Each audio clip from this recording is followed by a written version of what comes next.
Hello friends, this is Himanshu Ranjan. Today I came up with one more MCQ series for all of you PSU preparation. जैसा कि आपको पता है कि law का तो मैं ऑलरेडी अपलोड कर चुका हूं और मेरा इनकम टैक्स का भी एक ऑलरेडी एक क्लास अपलोडेड हो चुका है। उसमें हम लोग ने क्वेश्चन नंबर 1 से लेकर के क्वेश्चन नंबर 20 तक हम लोग डिस्कस किया था। आज हम लोग क्वेश्चन नंबर 21 से लेकर के क्वेश्चन नंबर 40 तक हम लोग आज डिस्कस करने वाले हैं। तो चलिए स्टार्ट करते हैं। चलिए स्टार्ट करते हैं। जैसा कि आपको पता है कि यस्टरडे क्लास में हमने 20 एमसीक्यू तक डिस्कस कर चुके थे, तो आज हम 21 से स्टार्ट करते हैं। ठीक है, तो क्वेश्चन नंबर 21 क्या बोलता है? क्वेश्चन नंबर 21 बोल रहा है tax payable by a resident individual. ठीक है, tax payable by a resident individual if he has long term capital gain 2,60,000 rupees but has no other income. ठीक है, एक रेसिडेंट इंडिविजुअल है, उसका LTCG long term capital gain में उसको 2,60,000 रुपये का इनकम है। ठीक है, तो बट उसके बाद उसका कोई इनकम नहीं है, नो अदर इनकम है। तो बताइए कि उसके ऊपर टैक्स लायबिलिटी कितना बनेगा? तो उसके ऊपर टैक्स लायबिलिटी बनेगा, मैं आपको बता देता हूँ। उसके ऊपर 1 मिनट,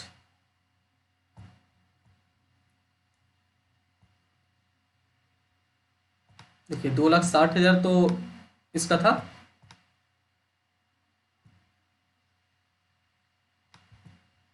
तो इसमें आप 2.5 मतलब आपको मैं शॉर्ट में लिख दिया हूँ, तो 2,60,000 आप चलिए पूरे लिख देते हैं आपके लिए।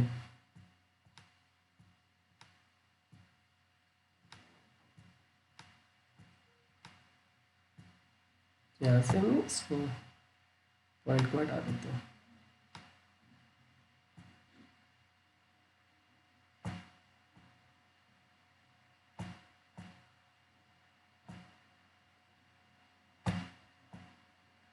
तो 2,60,000, ठीक है, 2,60,000 से 2,50,000 तो आपका जो बेसिक एग्जामिशन लिमिट मिलता है 2,50,000, तो उसको रिड्यूस करिए तो बचेगा आपका 10,000 रुपया बचेगा। ठीक है, आपका 10,000 रुपया बच गया। तो फिर बोला कि the tax payable by resident individual if he has long term capital gain, तो जो लॉन्ग टर्म कैपिटल गेन का जो रेट होता है वो होता है 20%। ठीक है, वो होता है 20%। तो 20% करिए, आपका जो आंसर आएगा वो आएगा 2,000। ठीक है,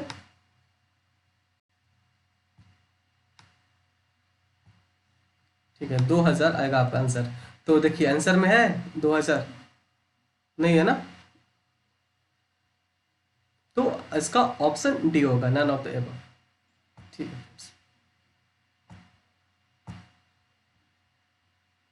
नन ऑफ द एबव। ठीक है, ये मैं बता दूं आपको, यहाँ पे क्वेश्चन में पूछा था आपसे कि tax payable by resident individual अगर पूछा ना यहाँ पे, तो आप बेसिक एग्जामिशन लिमिट का फायदा उठा सकते हैं। बट यहीं पर अगर क्वेश्चन में नॉन रेसिडेंट इंडिविजुअल रहता तो वो बेसिक एग्जामिशन लिमिट का फायदा नहीं उठा पाता। ठीक है, ये ध्यान रखिएगा यहाँ पे। तो अगर वो नॉन रेसिडेंट इंडिविजुअल होता तो उसको पूरा 2,60,000 पे उसको टैक्स देना पड़ता, मतलब कि 2,60,000 का 20% कर दीजिए, तो फिर जो भी बनता है उसको टैक्स देना पड़ता है।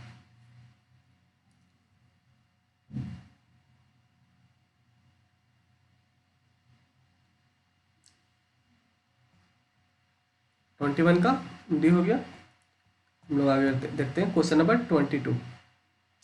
क्वेश्चन नंबर 22 है a winning from lottery is ₹50,000। Winning from lottery is 50,000 and expense incurred to earn such income is 5,000. its taxable income is, बोल रहा है कि अगर आप एक लॉटरी से जीते हैं 50,000, ठीक है, फिर उसके ऊपर आपका खर्च हुआ है 5,000, तो बताइए कि टैक्सेबल इनकम कितना होगा? तो टैक्सेबल इनकम 50,000 रुपया ही होगा। आप चाहे कितना भी खर्च किए वो मैटर नहीं करता है। ठीक है, तो आपका जो टैक्सेबल अमाउंट होगा या टैक्सेबल इनकम होगा वो 50,000 रुपये ही होगा। जितना आप जीते उतना टैक्सेबल होता है। उसके बाद वो आप जितना भी कितना कुछ भी आप एक्सपेंस किए, कुछ भी खर्च किए, वो मैटर नहीं करता है। ठीक है, तो क्वेश्चन नंबर 22 को ऑप्शन हो जाएगा 50,000। क्वेश्चन नंबर 23 देखते हैं। क्वेश्चन नंबर 23 बोलता है net salary after deducting tax at source 10,000। ठीक है, net salary after deducting TDS 10,000 इस 2.5 लाख, ठीक है। टीडीएस काटने के बाद आपका सैलरी बचा 2.5 लाख, तो पूछ रहा क्वेश्चन में the amount of taxable salary, तो बताइए टैक्सेबल सैलरी कितना हुआ, ठीक है। तो फिर ये हो जाएगा, ये दोनों को ऐड कर दीजिए, तो आपका जो टैक्सेबल जो भी बनता था आपका the amount of taxable salary वो आ जाएगा, ठीक है फ्रेंड्स। ये दोनों को आप ऐड कर दीजिएगा ना, ये दोनों को ऐड कर दीजिएगा ना, तो आपका जो भी टैक्सेबल सैलरी बनता है वो आ जाएगा, ठीक है। तो 2,60,000, ठीक है, 2,60,000 आ जाएगा। तो आंसर हो जाएगा इसका option C.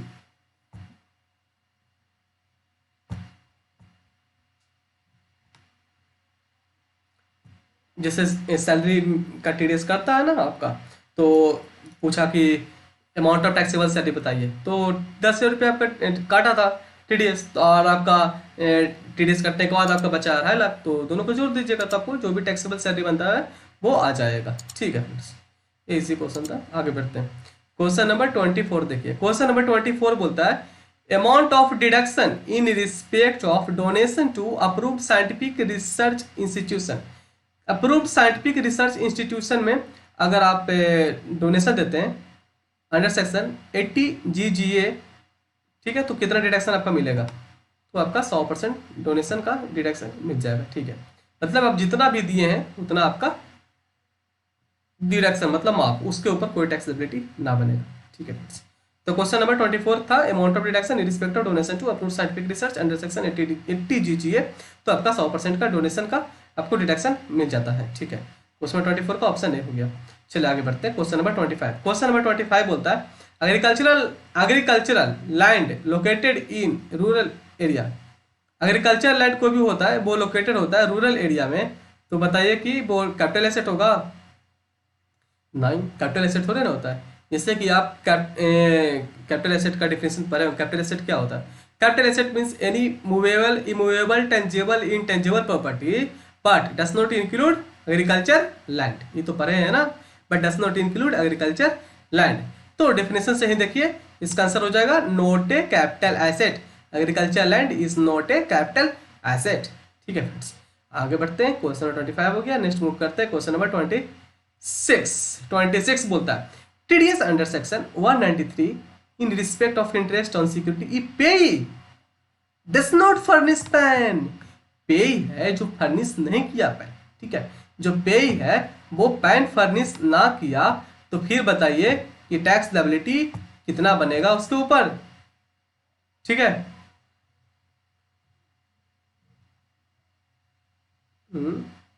TDS under section 193 in respect of interest on security pay does not furnish PAN। अगर पे पैन फर्निश ना किया तो फिर बताइए टैक्स लायबिलिटी कितना बनेगा।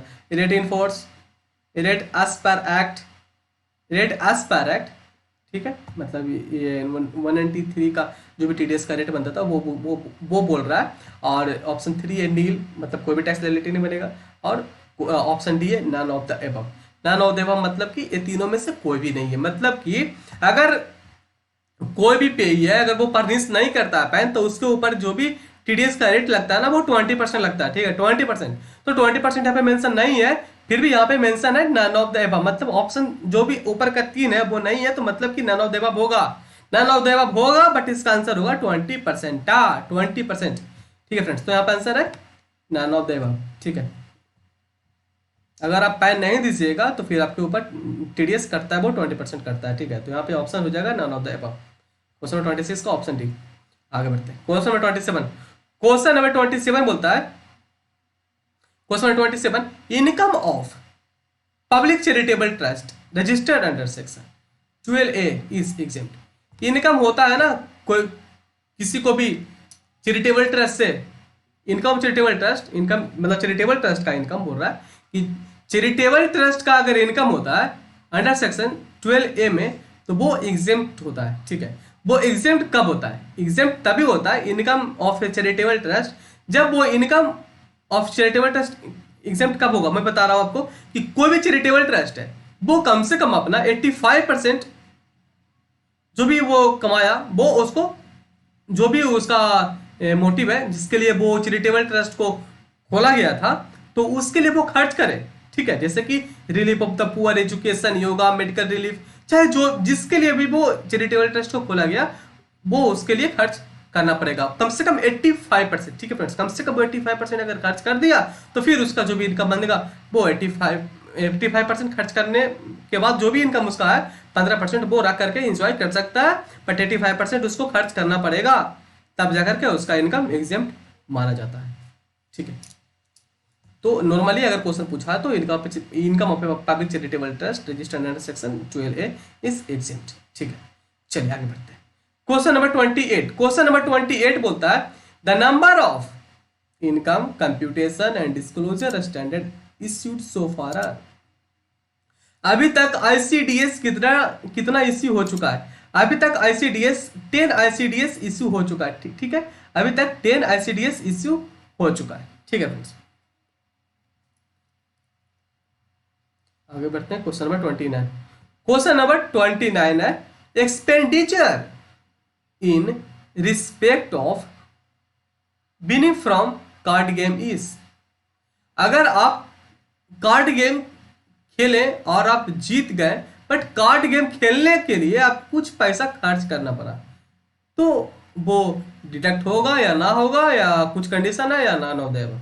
ठीक है, तो कुछ भी खर्चा किए आप, अगर आप लॉटरी में जीते तो उसके ऊपर पीछे आपको कुछ भी खर्चा हुआ है वो डिडक्शन नहीं होता है, जैसा कि आपको लोग अर्लियर पोर्शन में देख चुके थे। नॉट डिडक्टेबल, इसका आंसर होगा नॉट डिडक्टेबल। एक्सपेंडिचर आप करते हैं विनिंग फ्रॉम कार्ड गेम में तो एक्सपेंडिचर डिडक्ट नहीं होता है। ठीक है, सपोज डेट आप विनिंग फ्रॉम लॉटरी से आप विनिंग फ्रॉम कार्ड गेम से, यहाँ पे विनिंग फ्रॉम कार्ड गेम है, विनिंग फ्रॉम कार्ड गेम से 50,000 रुपया जीत गए। ठीक है, 50,000 रुपया विनिंग फ्रॉम कार्ड गेम से जीत गए, बट इसके पीछे आपका कुछ खर्च लगा 10,000 रुपया, तो वो 10,000 रुपया खर्च जो भी किया 10,000 तो वो माइनस नहीं होगा। मतलब कि आपका जो भी 50,000 रुपये का 50,000 जीते ना तो वही 50,000 आपका टैक्स लायबिलिटी हो जाएगा, आपको उतना के ऊपर टैक्स देना पड़ता है। जैसा कि सेक्शन 194B में जो भी टीडीएस करता है ना 10,000 क्रॉस करने पे 30%, तो टीडीएस आपका 30% कट जाएगा।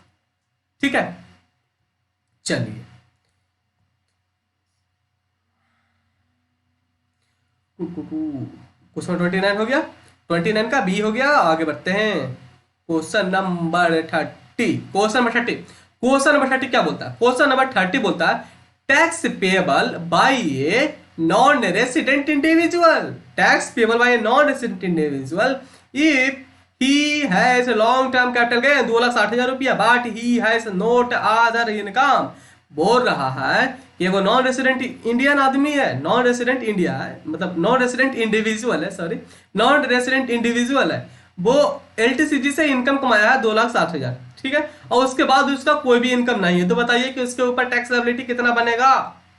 ठीक है, यहाँ पे ध्यान से सुन लीजिए। कल का क्लास में हम लोग ने मैंने बताया आपको कल बताया था कि आज ही फर्स्ट क्वेश्चन में आज ही बताया लगता है 21, आज ही क्वेश्चन नंबर 21 में देखिए यहाँ पे था रेसिडेंट इंडिविजुअल। यहाँ पे जब रेसिडेंट आज ही बताया आप लोगों को क्वेश्चन नंबर 21 में देखिएगा कि अगर रेसिडेंट इंडिविजुअल रहेगा ना तो उसका अगर एलटीसीजी से यहाँ पे भी 2,60,000 रुपया मेंशन है, तो अगर रेसिडेंट इंडिविजुअल रहेगा तो उसको जो भी बेसिक एग्जेम्पशन लिमिट का जो फायदा मिलता है ना 2.5 लाख रुपया का, उसको मिल जाता है फायदा। बट अरे ही अगर नॉन रेसिडेंट इंडिविजुअल रहा तो उसको बेसिक एग्जेम्पशन लिमिट का फायदा नहीं मिलता है, मतलब कि उसको 2,60,000 रुपया पे टैक्स देना पड़ेगा। ठीक है, उसको टोटल अमाउंट पे टैक्स देना पड़ेगा जितना भी उसका एलटीसीजी का इनकम है। तो इसका एलटीसीजी का इनकम है 2,60,000 रुपया, तो एलटीसीजी का इनकम अगर इसका 2,60,000 रुपया है तो इसके ऊपर इसको देना पड़ेगा एलटीसीजी 20% का टैक्स लगेगा इसके ऊपर। तो कितना हो जाएगा?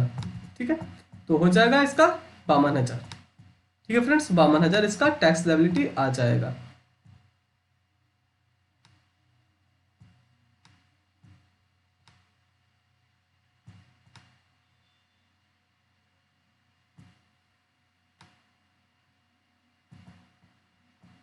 बावन हजार, उसके ऊपर जो भी हेल्थ एंड एजुकेशन से लगता है वो भी लगेगा। ठीक है, तो इसका आंसर हो जाएगा 52,000 प्लस सेस। ठीक है, आगे बढ़ते हैं हाँ, एक भी ये बात याद रखिएगा, मगर अगर नॉन रेसिडेंट इंडिविजुअल रहेगा ना तो उसको कुछ भी बेसिक एग्जाम्पशन लिमिट का फायदा उसको नहीं मिलता नॉन रेसिडेंट इंडिविजुअल के। अगर इंडियन रेसिडेंट रहता तो इसको 2.5 लाख रुपए का एग्जाम्पशन मिल जाता है, मतलब 2.5 लाख रुपया, और जितना भी 2.5 लाख का एग्जाम्पशन मिलने के बाद जो भी अमाउंट बचेगा उसी पे टैक्सेबल होता है। बट नॉन रेसिडेंट इंडिविजुअल को फायदा कुछ भी नहीं मिलता, इसलिए उसको टोटल अमाउंट पे उसको टैक्स देना पड़ता है एलटीसीसी का। ठीक है, चलिए आगे बढ़ते हैं। Question number 31। क्वेश्चन नंबर 31 क्या बोलता है? क्वेश्चन नंबर 31 बोल रहा है stake money on owing and maintaining race horses. Race horses यहाँ पे रखिएगा, रेस हॉर्सेस है, हॉर्सेस नहीं है, रेस हॉर्सेस है। Stake money on owing and maintaining race horses is 70,000 and expense incurred 20,000, it's taxable income is. ठीक है, तो पूछ रहा है आपसे कि टैक्सेबल इनकम कितना होगा, टैक्सेबल इनकम कितना होगा। तो टैक्सेबल इनकम हो जाएगा इसका 50,000, टैक्सेबल इनकम इसका हो जाएगा 50,000। ठीक है फ्रेंड्स, मैं आपको यहाँ पे आपको बता देता हूँ, थोड़ा सा ध्यान रखिएगा। 1 मिनट, सॉरी।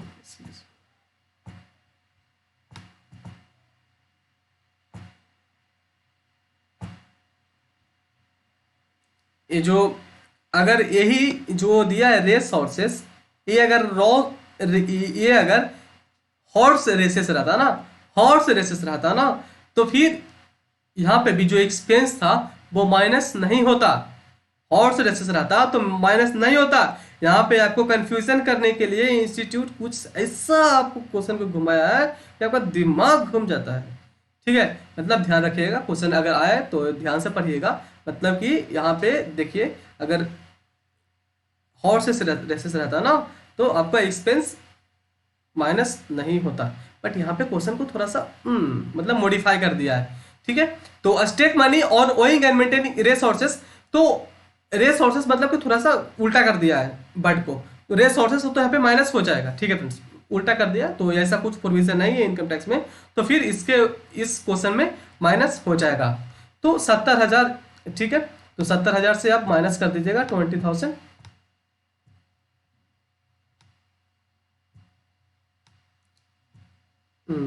70,000 है ना, सॉरी।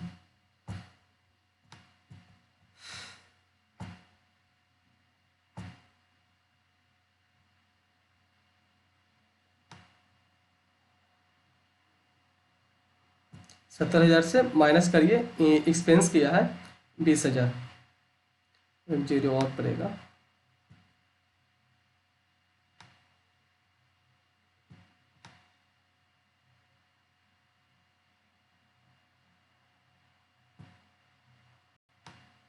चलिए 20,000 हो गया, 70,000 से माइनस कर दीजिए 20,000, तो बचेगा 50,000।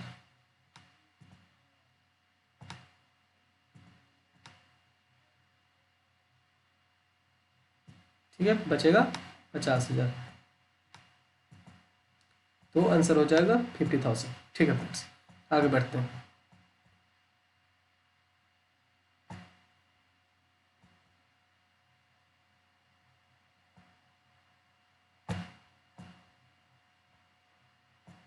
क्वेश्चन नंबर 32 देखिए, क्वेश्चन नंबर 32 है rent after deducting municipal tax 2 lakh rupees, the amount of taxable income from house property.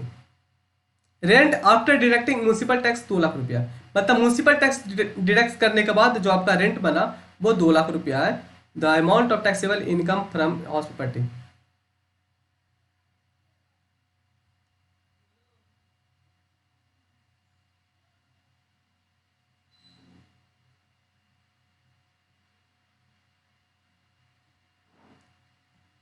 यहाँ पे जैसे मैं आपको बता देता हूँ थोड़ा सा,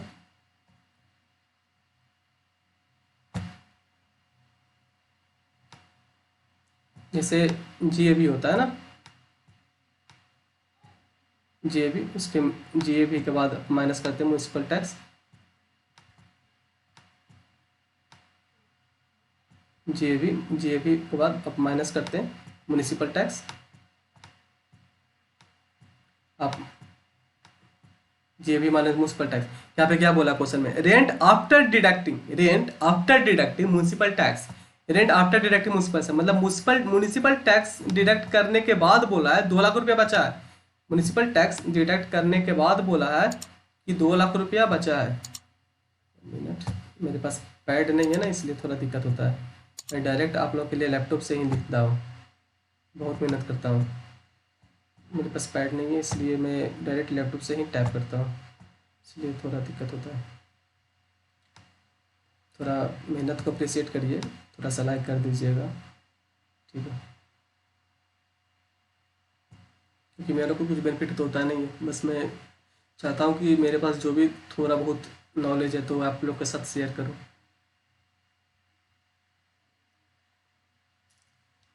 चलिए, rent after deducting municipal tax, rent after deducting municipal tax, देखिए जीएबी से माइनस करने के बाद म्युनिसिपल टैक्स, जीएबी से म्युनिसिपल टैक्स माइनस करने के बाद 2 लाख रुपये आपके पास है। The amount of taxable income from house property, the amount of taxable income after house property कितना होगा? तो जीएबी म्युनिसिपल टैक्स, एनएबी, तो जीएबी माइनस म्युनिसिपल टैक्स, तो ये एनएबी का अमाउंट हो गया, ठीक है फ्रेंड्स। तो ये एनएबी का अमाउंट हो गया, GAB municipal tax, GAB minus municipal tax, तो ये एनएबी हो गया। अब इसमें से आप स्टैंडर्ड डिडक्शन माइनस करिए। स्टैंडर्ड डिडक्शन 24A में होता है ना, 24A में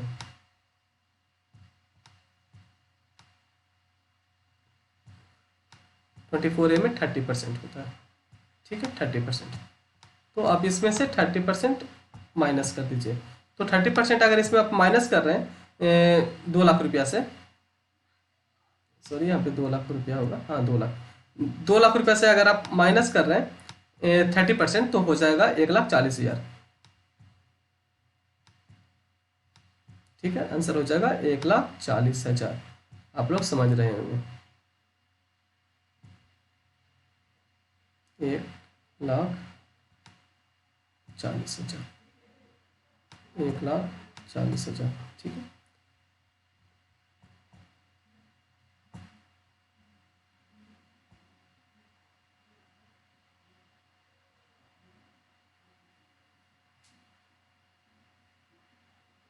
आंसर हो जाएगा इसका 1,40,000, ठीक है। आगे बढ़ते हैं, क्वेश्चन नंबर 32 का ऑप्शन भी हो गया 1,40,000। अब क्वेश्चन नंबर 33, क्वेश्चन नंबर 33 है, contribution to approved research but research not scientific institution in case of businessman, तो इसका भी 100% मिल जाता है डिडक्शन, ठीक है, 100% of such amount.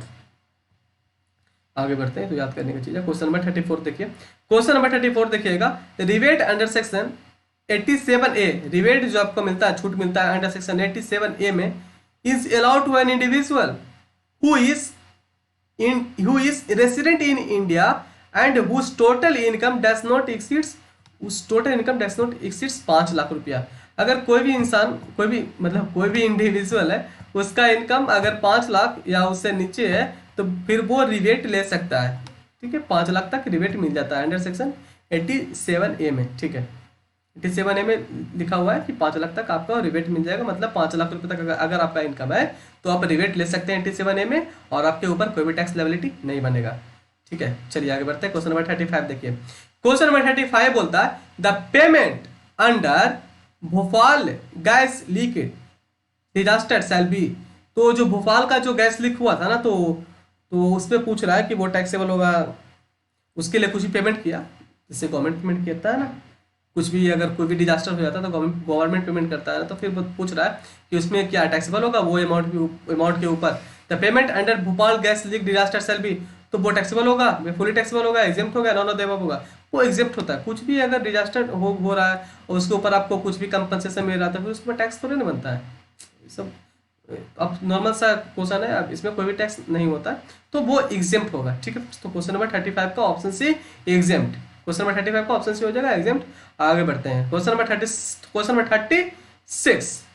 36 compensatory field area allowance is exempt up to, compensatory field area allowance exempt up to 2600, ठीक है, ये याद करने की चीज है, सैलरी चैप्टर से आप लोग का 2600 compensatory field area allowance exempt up to 2600, ठीक है। आगे बढ़ते हैं, क्वेश्चन नंबर 37 क्वेश्चन नंबर 37 बोलता है ना, the time limit for acquisition और construction of acquisition and construction of self-occupied house property for claiming deduction of interest is rupees 2 lakh rupees होता है।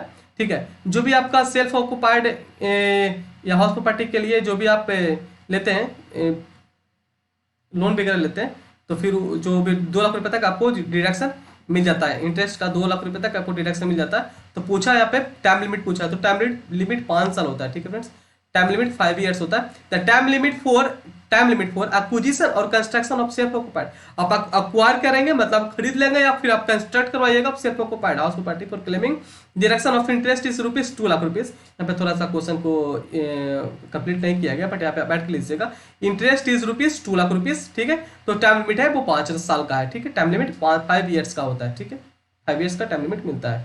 आगे बढ़ते हैं, क्वेश्चन नंबर 37 का तो बी हो गया 5 ईयर्स। आगे बढ़ते हैं क्वेश्चन नंबर 38। क्वेश्चन नंबर 38 बोलता है tax to be collected at source in case of motor vehicle exceeding TCS. TCS एक मोटर व्हीकल पे कब करता है? टीसीएस कब करता है? टीसीएस करता है 10 लाख से ज्यादा अगर आप पेमेंट करते हैं, 10 लाख से ज्यादा अगर पेमेंट कर रहे हैं ना कोई भी आप मोटर व्हीकल खरीदने पे, तो फिर आपको टीसीएस काटना पड़ता है। टीसीएस कटता है, काटना नहीं, टीसीएस कटेगा आपका। ठीक है, टीसीएस कटेगा। 10 लाख से ज्यादा का अगर कोई भी मोटर व्हीकल कर रहे हैं तो खरीद रहे हैं ना मोर देन 10 लाख रुपीज का, तो टीसीएस करता है। क्वेश्चन नंबर 38 का option D 10 lakh rupees. Question number 39 में आता है। क्वेश्चन नंबर 39 बोलता है interest rate on refund as per section 244A। 244A का जो रिफंड का जो रेट होता है वो 6% होता है, और सेक्शन 1A का होता है वो 3% होता है। ठीक है, तो इसका 6% और इसका 1%। ठीक है, तो दोनों मिला करके 9% हो जाता है। ठीक है फ्रेंड्स, तो थोड़ा सा मैं लिख देता हूँ यहाँ पे, जैसे देखिए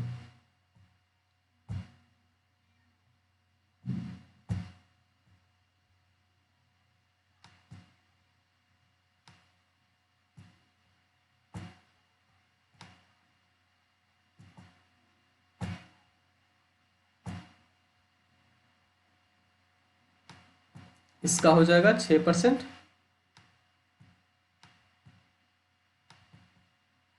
ठीक है, और इसका हो जाएगा 3%।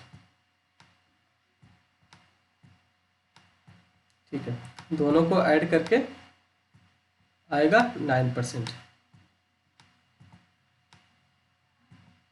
ठीक है, ये 9% हो गया।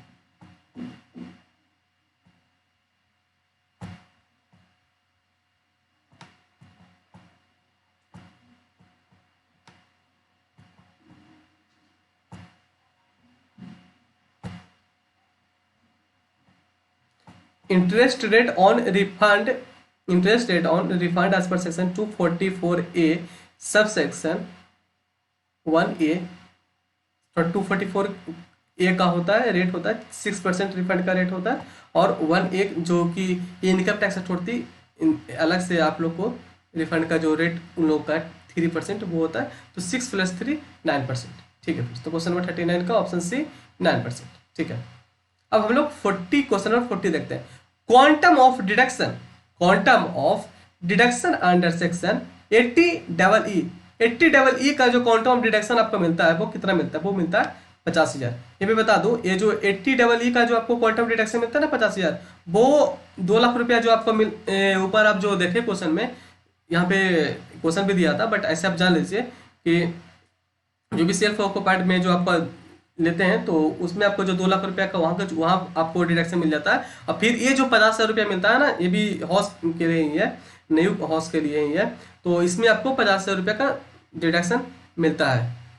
ठीक है, तो ये 50,000 रुपया ऊपर से है, 2 लाख रुपया वहाँ हो गया, फिर 50,000 रुपया यहाँ भी आपको डिडक्शन 80EE में मिल जाता है। Quantum of deduction under section 80EE में 50,000 का डिडक्शन मिलता है। ठीक है फ्रेंड्स, तो आज हम लोग यहीं तक रखते हैं क्वेश्चन नंबर 40 तक।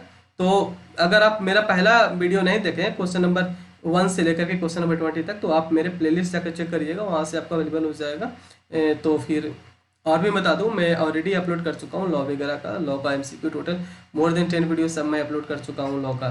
तो अगर आप नए देखें तो जाकर के जरूर देखें। ठीक है फ्रेंड्स, तो आप प्लीज़ वीडियो को थोड़ा सा शेयर कर दीजिएगा अपने दोस्त लोग के साथ, और वीडियो को थोड़ा लाइक कर दीजिएगा यार, बहुत मेहनत लगता है आप लोग के लिए। मैं फ्री ऑफ कॉस्ट पढ़ाता हूँ, मेरे को तो कुछ मिलता है नहीं, बट मेरे को सिर्फ इतना ही चाहिए आप लोगों से कि वीडियो को थोड़ा सा लाइक करिए और थोड़ा अच्छा कमेंट कर दीजिएगा थोड़ा नीचे, तो थोड़ा अच्छा लगेगा मेरे को भी कि हाँ मैं कुछ आप लोग के लिए कर रहा हूँ, तो आप लोगों को फ़ायदा हो रहा है या नहीं हो रहा है। और अभी तक चैनल सब्सक्राइब नहीं किया तो चैनल को सब्सक्राइब कर दीजिएगा, क्योंकि इस चैनल पे आपको बहुत सारे चीज़, बहुत फैसिलिटी मिलता है आपको, आप लोग के लिए। मैं MCQ question for all the papers from CMA intermediate, और फाइनल का तो ऑलरेडी अपलोड कर चुका हूँ मैं, अभी इंटरमीडिएट में स्टार्ट किया हूँ अपलोड करना, और इसके बाद टाइम मिलेगा तो मैं आप लोग के लिए हर एक चैप्टर वाइज भी DT का भी अपलोड करूँगा। जैसे कि मैं CMA इंटरमीडिएट वालों के मैं बता रहा हूँ आप लोगों को, जो भी था ना लॉ का मैं चैप्टर वाइज भी रिकॉर्ड कर रहा हूँ,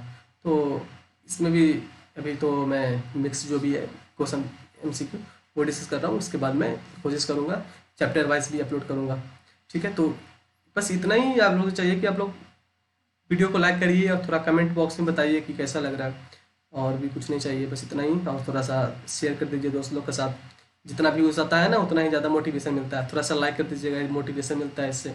और चैनल को सब्सक्राइब नहीं किए हैं तो चैनल को सब्सक्राइब कर दीजिए, ठीक है। चलिए कल मिलते हैं, और जो भी रिमेनिंग क्वेश्चन है आप लोग के लिए कल अवेलेबल हो जाएगा। चलिए, थैंक यू।